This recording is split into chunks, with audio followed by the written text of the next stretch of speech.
하나님 말씀 우리 함께 나누겠습니다. 하나님 말씀은 고린도 후서 2장 12절부터 17절 말씀입니다. 우리 찾으시면 자리에 일어나셔서 함께 교독하도록 하겠습니다. 고린도 후서 2장 12절로 17절, 제가 가진 성경으로는 신약 성경 288페이지입니다. 고린도 후서 2장 12절로 17절 말씀입니다. 네, 여러분 찾으셨으면 우리 한 절씩 교독하도록 하겠습니다. 제가 먼저 읽겠습니다. 내가 그리스도의 복음을 위하여 드로아의 이름에 주 안에서 문이 내게 열렸으되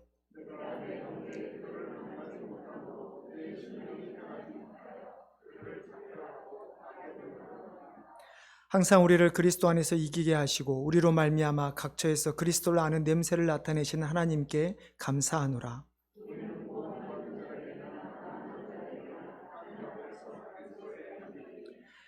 이 사람에게는 사망으로부터 사망에 이르는 냄새요 저 사람에게는 생명으로부터 생명에 이르는 냄새라. 누가 이 일을 감당하리요?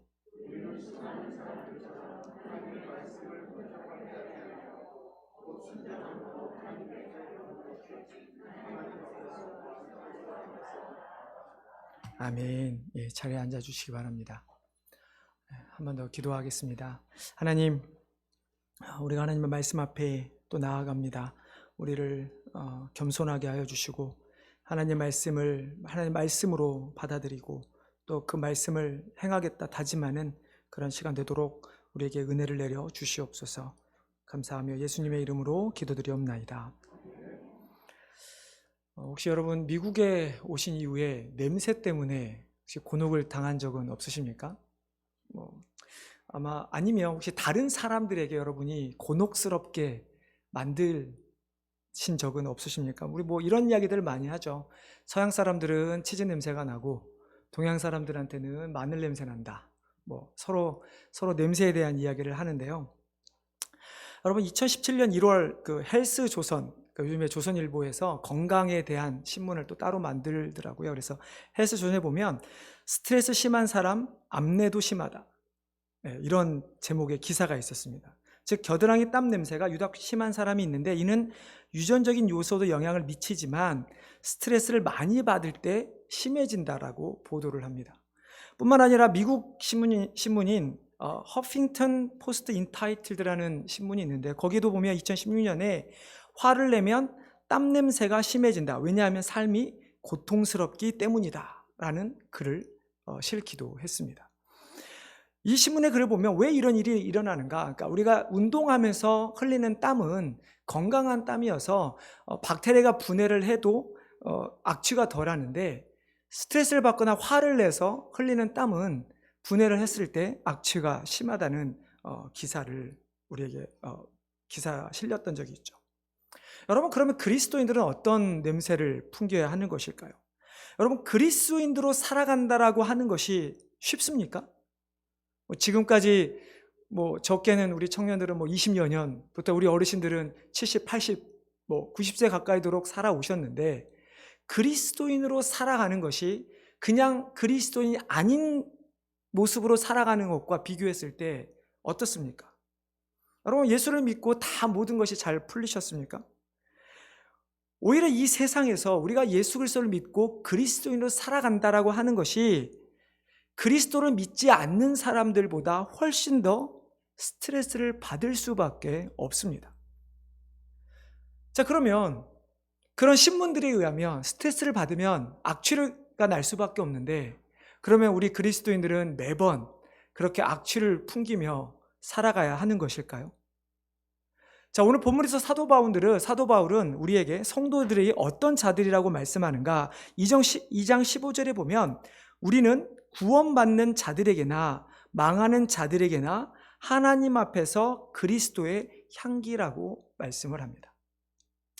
자, 여기서 우리는 사도 바울과 디모데를 의미하는데요. 고린도후서 1장 1, 2절에 보면 하나님의 뜻으로 말미암아 그리스도 예수의 사도된 바울과 형제 디모데는 고린도에 있는 하나님의 교회와 또 아가야에 있는 모든 성도에게 하나님 우리 아버지와 주 예수의 그리스도로부터 은혜와 평강이 있기를 원하노라 라고 편지를 쓰면서 지금 고린도후서에서 우리라는 이 표현은 사도 바울과 디모데를 의미합니다. 즉 사도 바울과 디모데는 고린도 교회에 편지를 하면서 자신들은 구원받은 자들, 즉 고린도 교회 성도들, 아가야에 있는 사람들, 즉 모든 성도들뿐만 아니라 하나님 망하는 자들, 믿지 않는 자들에게까지도 그리스도의 향기가 되어야 한다라고 말씀하고 있는 것이죠.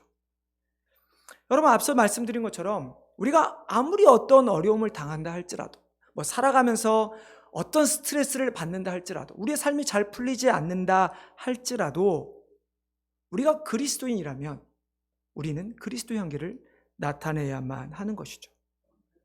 여러분, 이것을 반대로 이야기하면 그리스도인들은 어려움을 당한다 그래서, 스트레스를 받는다 그래서 악취를 풍기서는 안 된다는 이야기입니다.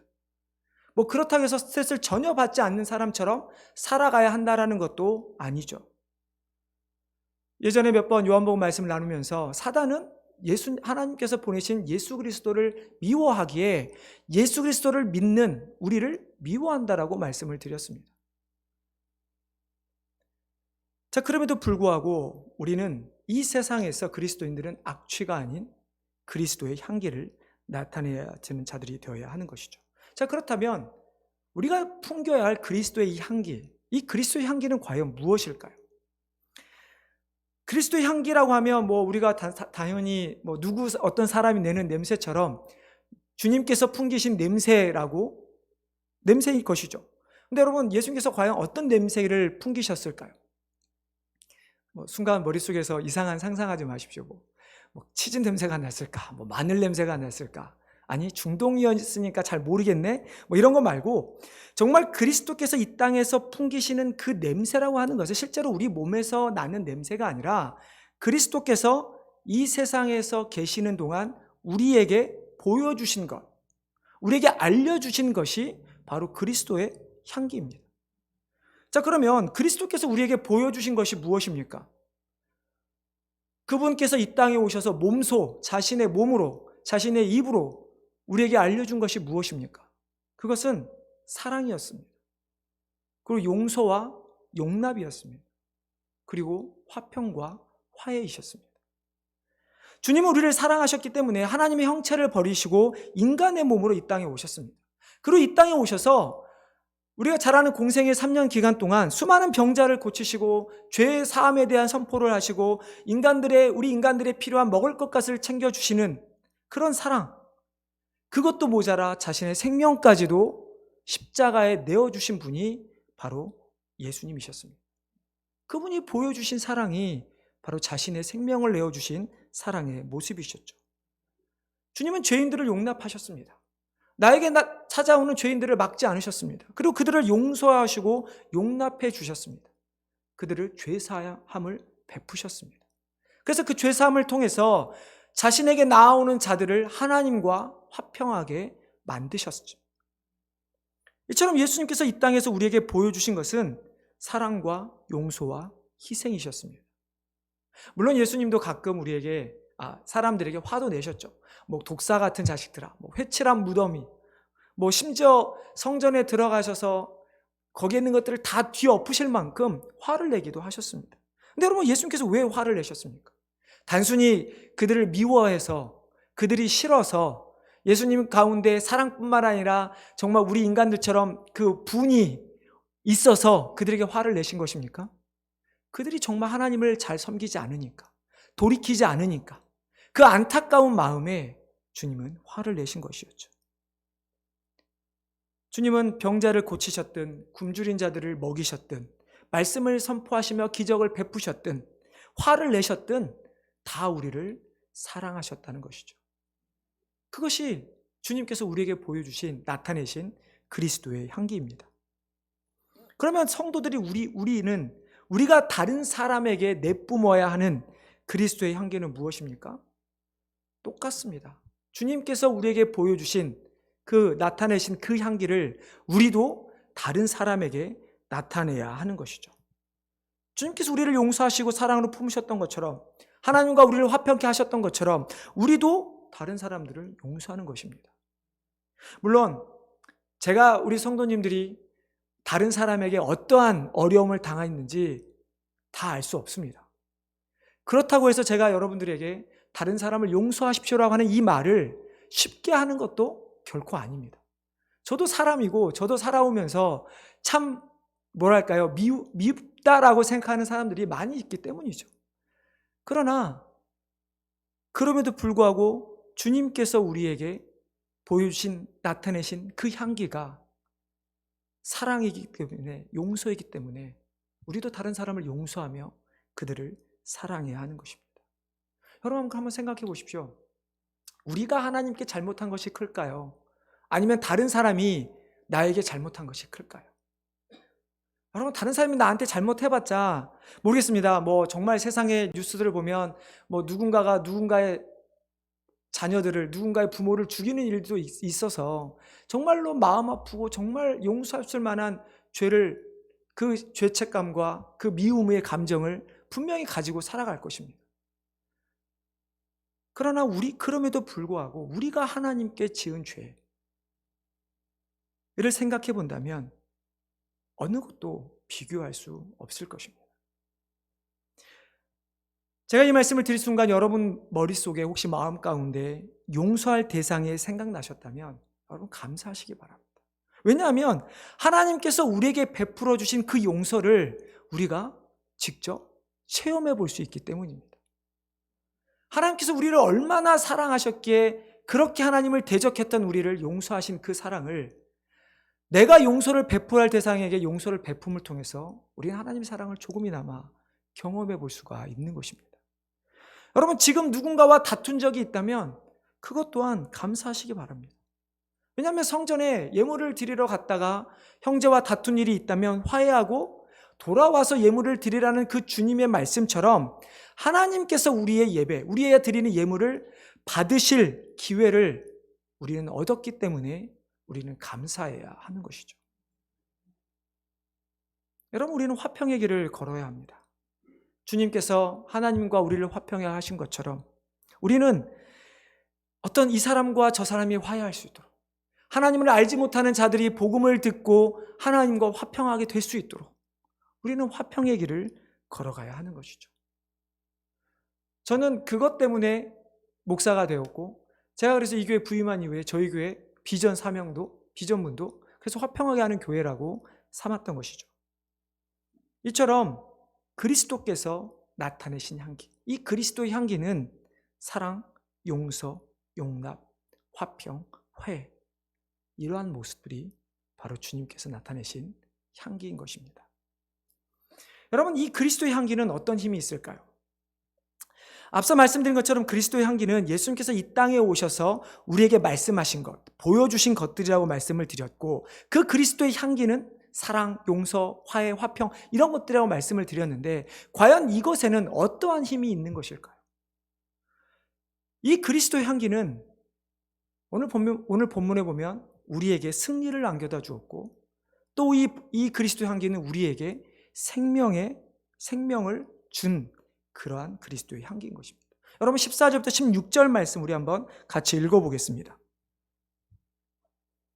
14절부터 16절입니다. 자, 시작.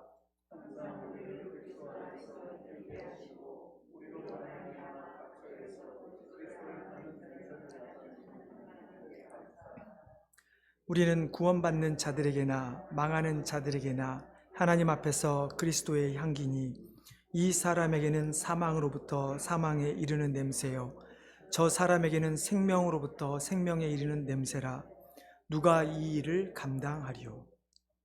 자, 바울은 지금 하나님께서 자신에게 하신 일에 대하여 감사를 드리고 있는데 그것이 무엇인가?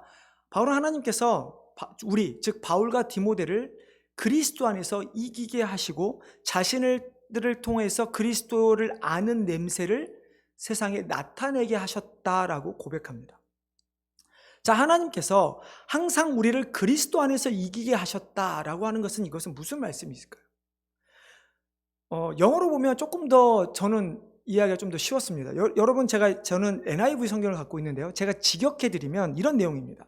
하나님께서 항상 우리를 그리스도의 승전의 행렬, 그러니까 그리스도께서 사단을 이기신 그 행렬에 우리를 사로잡아서 이끌어 가신다는 이야기입니다. 즉 그리스도께서 이미 이기게 하신 것들을 우리로 경험케 하시고 우리로 믿게 하시고 그것을 우리로 간직하게 하셔서 그 항상 승리의 길로 인도하신다는 것을 말씀하고 있는 것이죠. 여러분, 그리스도의 승전이라는 것이 무엇입니까? 그리스도께서 무엇을 향해서 이기셨습니까? 사단을 향해서 이기신 것이죠. 여러분, 고린도전서 15장 여러분 잘 아는 본문이죠. 우리가 부활장으로 잘 알려진 본문입니다. 너무 길어서 다 읽지는 않고 제가 몇 부분만 읽어드리겠습니다. 먼저 20절부터 26절입니다. 그러나 이제 그리스도께서 죽은 자 가운데서 다시 살아나사 잠자는 자들의 첫 열매가 되셨도다. 사망이 한 사람으로 말미암았으니 죽은 자의 부활도 한 사람으로 말미암는도다. 아담 안에서 모든 사람이 죽은 것 같이 그리스도 안에서 모든 사람이 삶을 얻으리라. 그러나 각각 자기 차례대로 되리니 먼저는 첫 열매인 그리스도요, 다음에는 그가 강림하실 때 그리스도에게 속한 자요, 그 후에는 마지막이니 그가 모든 통치와 모든 권세와 능력을 멸하시고 나라를 아버지 하나님께 바칠 때라. 그가 모든 원수를 그 발 아래에 둘 때까지 반드시 왕노릇 하시리니 맨 나중에 멸망받을 원수는 사망이니라. 55절 58절입니다. 사망아 너의 승리가 어디 있느냐? 사망아 내가 쏘는 것이 어디 있느냐? 사망이 쏘는 것은 죄요, 죄의 권능은 율법이라. 우리 주 예수 그리스도로 말미암아 우리에게 승리를 주시는 하나님께 감사하노니 그러므로 내 사랑하는 형제들아 견실하며 흔들리지 말고 항상 주의 일에 더욱 힘쓰는 자들이 되라. 이는 너희 수고가 주 안에 헛되지 않은 줄 알미라. 자, 아담으로 말미암아 우리가 모두 죽었으나 그리스도께서 부활하심으로 말미암아 잠자는 자들의 첫 열매가 되셨고 그 부활의 주님께서 모든 원수 사망을 자신의 발 아래에 두고 왕노릇 하실 것이라고 사도 바울은 이야기합니다. 그리고 그 죄로 말미암아 죽게 된 우리, 사단으로 말미암아 죽게 된 우리가 예수 그리스도로 말미암아 역시 우리도 승리를 얻게 되었다고 말씀하고 있는 것이죠. 자, 그러면 이 그리스도의 향기, 즉 하나님께서 그리스도 안에서 우리를 승리하게 하신 것, 우리를 승리로 계속 이끌어 가신 것은 바로 사망의 권세로부터 이기신 그 이기심을 우리에게 주신 것이라는 것이죠.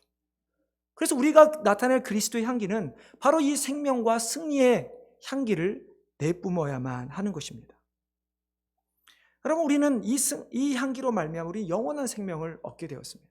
16절에 보면 이 사람에게는 사망으로부터 사망에 이르는 냄새요, 저 사람에게는 생명으로부터 생명에 이르는 냄새라고 사도 바울은 이야기합니다.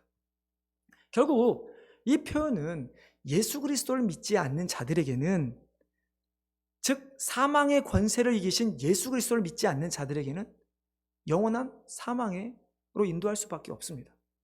왜 그렇습니까? 그 주님께서 마지막 때 심판하러 오셔서 그를 믿지 않는 모든 자들은 어떻게 됩니까?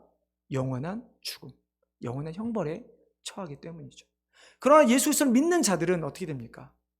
영원히 하늘나라에서 하나님과 함께, 주님과 함께 살아가기 때문에 어떤 사람에게는 영원한 사망에 이르게 하는 것이고 또한 어떤 사람들에게는 영원한 천국에 이르게 하는 냄새, 그것이 바로 그리스도의 향기인 것이죠. 여러분, 그렇다면 이 승리요, 이 생명의 향기인 이 그리스도의 향기를 우리는 어떻게 우리가 취할 수 있고 어떻게 세상에 나타낼 수 있을까요? 결론부터 말씀드리자면 당연히 하나님으로부터만 가능합니다. 여러분 14절을 다시 한번 보겠습니다. 항상 우리를 그리스도 안에서 이기게 하시고 우리로 말미암아 각 처에서 그리스도를 아는 냄새를 나타내시는 하나님께 감사하노라. 바울은 말씀하기를 우리가 그리스도 안에서 이기게 하는 분이 누구라고 말씀합니까? 하나님. 그리고 우리로 각 처에서 그리스도 아는 냄새를 나타내게 하시는 분이 누구십니까? 그분도 바로 하나님이라고 말씀합니다. 우리로 그리스도 안에서 그리스도께서 이루신 승리를 주신 분이 하나님이신데요, 에베소서 1장에서 사도 바울은 이렇게 이야기합니다. 곧 창세전에 하나님 그리스도 안에서 우리를 택하사 우리로 사랑 안에서 그 앞에 거룩하고 흠이 없게 하시려고 그 기쁘신 뜻대로 우리를 예정하사 예수 그리스도로 말미암아 자기의 아들들이 되게 하셨으니, 즉 하나님께서 창세전 우리를 만드시기 전부터 우리를 그리스도 안에서 이미 자기의 아들들이 되게 하셨다. 우리로 그리스도께서 이루실 승리를 우리에게 주셨다라고 말씀합니다. 그렇기 때문에 우리가 사망을 이기신 그리스도의 향기를 얻게 된 것, 그것은 하나님께서 이미 계획하셨기 때문이지 우리가 무언가를 노력해서 내가 뭔가를 해서 얻게 된 것이 결코 아니라는 것이죠. 또한 우리가 그리스도의 향기를 세상에 나타낼 수 있게 하는 분도 하나님이십니다. 우리는 종종 우리가 하는 것으로 생각을 하죠. 물론 하나님께서 우리를 사용하셔서 하십니다. 그러나 뭐랄까요? 내가 복음을 전하고 제가 이런 말씀 많이 드린 것 같은데요. 내가 누군가에게 복음을 전해서 그 사람을 이 교회에 와서 앉혀놓은 것, 그것이 과연 나의 공로일까요? 자, 오늘 우리 한번 말씀을 보겠습니다. 우리 12절부터 13절을 보면 바울이 이렇게 이야기합니다. 드로아의 문이 열렸으나 디도를 만나지 못해 신경이 매우 곤두서 있었다라고 이야기를 합니다. 마음이 편안하지 않았다는 것이죠. 그러니까 하나님께서 문을 열어주신 것 같은데 왜 디도가 없어서 마음이 불편했는가 정확히 나와 있지는 않지만 무언가 길이 제대로 바울 입장에서는 열리지 않는 거죠. 여러분, 이게 비슷한 상황이 고린도후서에 7장에도 기록되어 있습니다. 바울이 마게도냐에 갔을 때도 기록되어 있는데요. 고린도후서 7장 5절 7절을 보면 우리가 마게도냐에 이르렀을 때에도 우리가 육체가 편하지 못하였고 사방으로 환난을 당하여 밖으로는 다투며 안으로는 두려움이었노라. 그러나 낙심한 자들을 위로하시는 하나님이 디도가 오므로 우리를 위로하셨으니 그가 온 것뿐만 아니요 오직 그가 너에게서 받은 그 위로로 위로하고 너의 사모함과 애통함과 나를 위하여 열심히 있는 것을 우리에게 보고함으로 나를 더욱 기쁘게 하였느니라. 자, 바울은 분명히 드로아와 마게도냐로 가서 복음을 전하려고 했습니다. 근데 그곳에 갔지만 바울에게 당한 상황은 점점 더 어려운 상황이었습니다. 복음을 전할 수 없을 만한 상황이었습니다.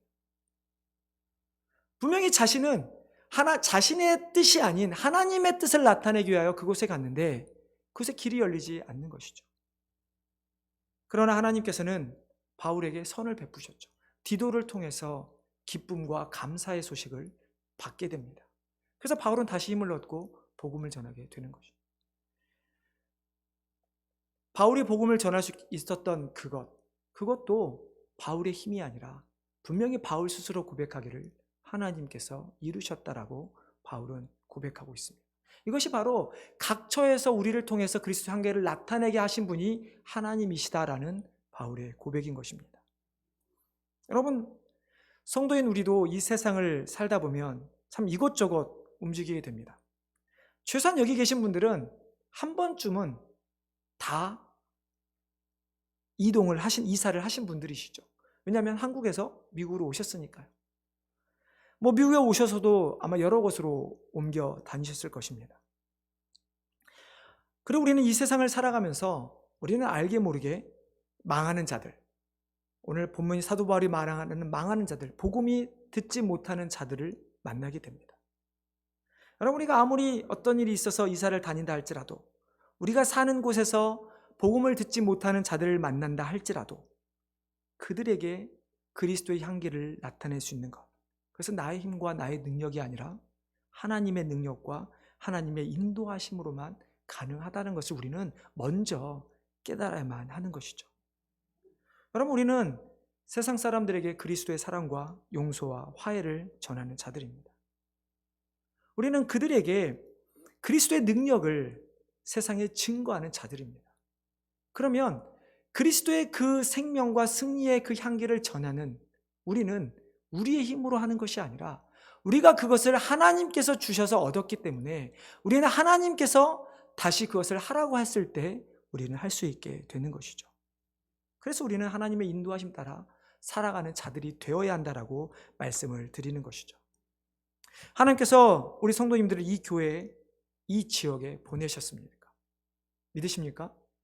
여러분이 내가 미국 가서 성공해 보리라, 내가 여기 가서 뭘 해보리라, 물론 그런 계획으로 오셨을지 모르지만 그러나 궁극적으로 우리 모두가 지금 이 자리에 있는 것은 하나님의 강권적인 뜻이라는 이야기입니다. 그렇다면 우리는 우리의 생각과 우리의 상황을 조금은 내려놓을 수 있어야 합니다. 하나님, 제가 요만큼만 더 하고 요만큼만 해주시면 제가 하나님 일을 하겠습니다. 여러분, 하나님께서 기다려 주실까요? 제가 예전에 아마 드렸던 예화이기도 한데요. 저희 아버님이 심호하셨던 교회에 장로님이 한 분 계셨습니다. 근데 정말로 부유하셨던 분이셨어요. 사업이 너무 잘 되셔서. 근데 장로님이 이제 하나님 좀 하셔야죠 하면, 목사님 잠시만요. 요것만 더 하면 제가 더 많이 하겠습니다. 결국 하나님께서 모든 것을 다 가져가셨습니다. 여러분, 우리는 우리의 상황과 우리의 환경으로 하나님의 때를 기다리는 것이 아니라 하나님께서 하시라고 하실 그때가 우리가 일어서서 행동해야 할 때라는 것을 우리는 깨달아야 합니다. 그러면 우리가 무언가를 할 때 우리가 부족하면 하나님께서 힘을 주실 것이고 능력도 주실 것이고 모든 것을 다 채워주실 것입니다. 근데 우리가 내가 가진 힘과 내가 가진 것을 하려고 했을 때 오히려 하나님은 그 모든 것들을 다 내려놓게 하시는 것이죠. 왜냐하면 우리가 하는 일들을 통해서 영광을 받으실 분이 누구입니까? 하나님이시기 때문이죠. 내가 아니라 하나님께서 영광을 받으셔야 하기 때문에 하나님께서는 우리의 삶을 내려놓게 하시는 것입니다. 여러분, 하나님께서 우리에게 무엇을 원하실까? 나를 통해 무엇을 이루시기를 원하시나? 우리가 어떻게 그리스도 한계를 나타낼지를 우리는 생각해 보아야 합니다. 여러분, 이 세상은 이제 정말로 제가 어렸을 때 들었던 마지막 때라는 것이 더 실감이 나는 세상에 우리는 살아가고 있습니다. 세상을 돌아보면 제가 말씀드린 온갖 난리와 온갖 일들이 많이 일어나고 있습니다. 실은 많은 거짓 그리스도와 선생들이 일어나서 하나님의 말씀을 오늘 본문의 17절 말씀처럼 정말 혼잡케 하는 사람들이 너무나 많이 있습니다. 하나님의 영광을 가리는 자들이 너무나 많이, 하나님을 알지 못하게 하는 것들이 너무나 많이 있습니다. 그리고 하나님을 잘 믿지 않도록 대충 믿게 하는 것들이 너무나 많이 있습니다. 여러분, 이런 가운데 우리는 어떻게 합니까? 우리는 순전함으로 하나님의 말씀을, 우리에게 주신 그 말씀을 우리는 지키며 살아가야 하는 것이죠. 즉 그리스도의 향기를 세상에 나타내는 자들이 되어야 하는 것입니다. 우리에게 맡겨주신 이 교회가 있고, 우리에게 맡겨주신 가정이 있고, 우리가 살아 맡겨주신 이 지역사회가 있습니다. 그저 우리는 나 한 사람만 잘 살면 되는 것이 아니라 이 교회 안에서 우리의 가족들에게, 남편이든 아내든 자녀들이든 부모님에게든, 그리고 이 지역사회에 있는 누구에게든 우리는 그리스도의 향기, 그리스도를 아는 냄새를 풍겨야 하는 자들이 되어야 합니다.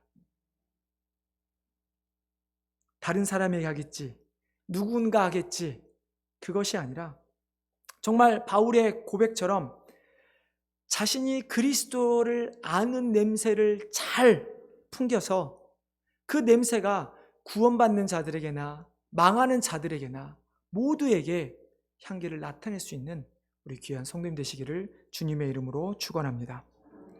기도하겠습니다.